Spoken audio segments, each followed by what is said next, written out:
Perkenalkan, kami dari mahasiswa Universitas Borneo Tarakan, khususnya program studi pendidikan guru sekolah dasar. Tujuan kami untuk wawancara ini agar lebih tahu mendalam tentang budaya Dayak Kenya. Oke, sebelum memulai wawancara ini, apakah kakak bersedia untuk memperkenalkan diri agar wawancara kita lebih berjalan lancar? Boleh. Namanya perkenalkan, nama saya Jesli Apreno Yohanes. Saya dari Fakultas Pertanian angkatan 2023. Apakah bisa abangnya untuk menyebutkan lokasi atau suatu daerah yang termasuk ke dalam suatu budaya ini? Daerah ya. Daerah Kenya. Mungkin kalau Kenya itu dia paling banyak itu di daerah Malinau. Di tepatnya itu di Abokayan, di desa Ternawang dan sekitarnya. Karena di sana merupakan pusat tempat awalnya air Kenya.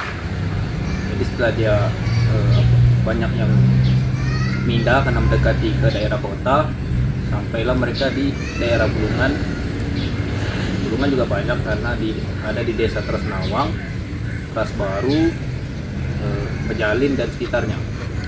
Hingga di beberapa daerah sudah ada Kenya, mereka itu berpecah.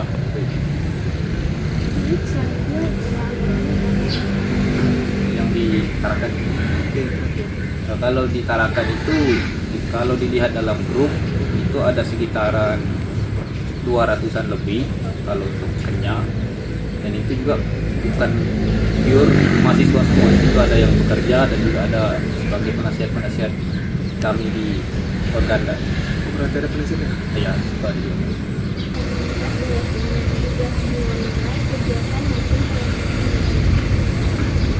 Mungkin kalau untuk budaya itu yang paling sering masih dijalankan itu seperti tari-tarian. Dan tari-tarian itu ada bermacam-macam subnya lagi, itu seperti tari tunggal, tarian gerak sama, dan juga ada namanya tarian ajaib.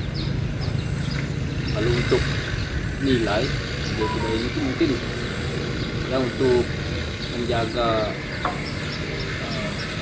nilai-nilai leluhur kita dulu lah gitu, karena yang namanya budaya kan tidak bisa kita hilangkan gitu saja.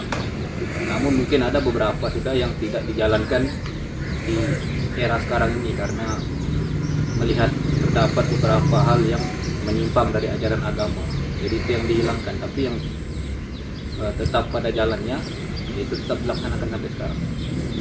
Nah, mungkin kalau untuk perlengkapan seperti perlengkapan tari dikit. Mungkin kalau untuk perlengkapan itu ada namanya topi beluko dan juga ada namanya bulu, yaitu bulu terga yang dia itu memanjang kalau di topi.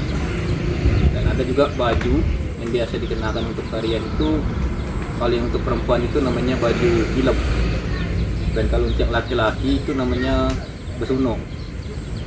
Dan kalau untuk rok itu kalau perempuan itu namanya ta'a, dan kalau nama laki-laki itu celananya itu abet.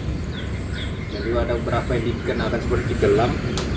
Itu gelang sekarang sih jarang sudah ditemukan yang asli. Yang aslinya itu dari gading, memang dia panjang bisa sampai. Dan sekarang itu paling banyak yang semua itu dirwanya aja, jarang yang asli. Mungkin kalau untuk perlengkapan. Kak, di sini saya ingin bertanya, budaya baru apa yang sedang dibuat oleh komunitas Dayak Kenya, misalnya semacam ide atau kegiatan atau hasil karya.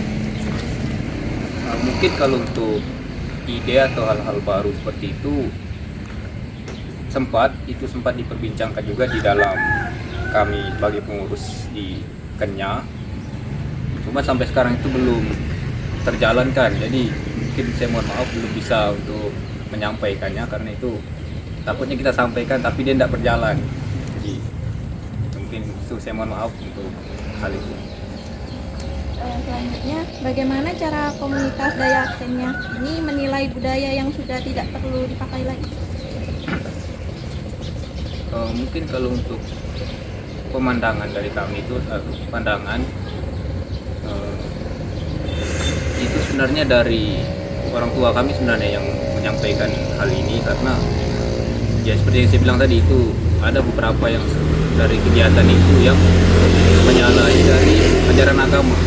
Jadi dari orang tua kami minta kegiatan itu tidak usah dilakukan lagi, karena itu juga akan menjadi pandangan buruk bagi orang lain terhadap penyanyi.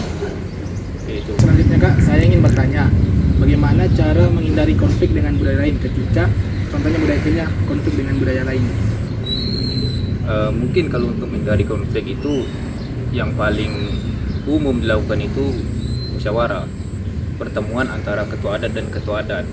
Nah kalau kita di Tarakan itu biasanya ketua umumnya dipertemukan, jadi melakukan musyawarah, cari titik terangnya, bagaimana penyelesaiannya tanpa harus ada kekerasan gitu. Jadi selanjutnya lagi, bagaimana cara komunitas budaya Kenya ini melestarikan budayanya tersebut agar tidak terbawa oleh arus globalisasi? Mungkin kalau caranya itu ya dengan melakukan agenda rutin seperti yang kami lakukan sekarang juga, itu penyaluran bakat-bakat dari mahasiswa Kenya, mungkin yang pandai menari atau mungkin pandai untuk hal-hal lain seperti musik kolintang, itu juga kami terbuka untuk membuka penyaluran bakat dari mahasiswa Kenya untuk tetap menjaga budaya Kenya ini. Tapi untuk kegiatan rutinnya itu belum terjalankan sampai saat ini, itu karena sedikit sekali mereka yang menyampaikan keinginan untuk tahu hal Kenya ini. Makanya itu juga kita sedikit turut prihatin karena anak-anak muda sekarang itu yang Kenya sudah banyak sekali yang lupa untuk budaya-budaya leluhur mereka karena terlalu banyak mengikut dunia yang sekarang. Terima kasih Kak atas jawaban-jawaban yang telah diberikan. Semoga kedepannya kami bisa lebih memahami tentang budaya-budaya Kenya ini dan menjadi inspirasi dan wawasan baru bagi kami semua.